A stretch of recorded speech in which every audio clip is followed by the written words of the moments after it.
All right, and welcome again. This is Anthony J. Curtis, your foreclosure expert, and I'm going to answer today's question, which is question number 5, and that is? Okay, from the time I become delinquent on my first payment, how long does it take to complete the full foreclosure process? Good question.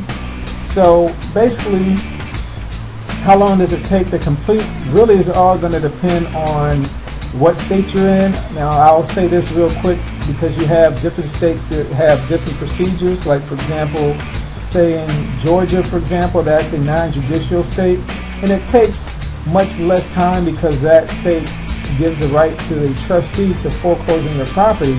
So depending on how quickly that trustee gets the information from the lender will depend on how quickly they can foreclose. So typically, it could be as less than 2 to 3 months before that process takes place.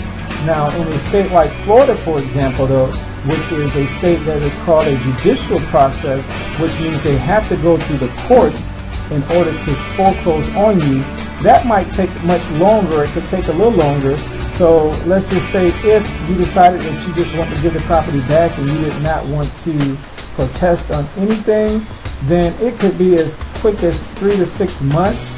I've seen times where it was, a year, and some people are still in their houses now, and it's been over 2 years because they understand and they've been given, they've obtained an attorney or they have a company that helped them to fight back against the courts now, the bank, I should say.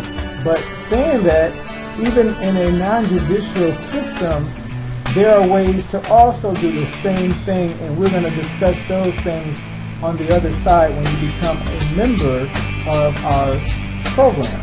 So I hope that helps you to understand the time that it takes after you become delinquent on your payment, as well as how long it takes for the full process of a foreclosure proceeding.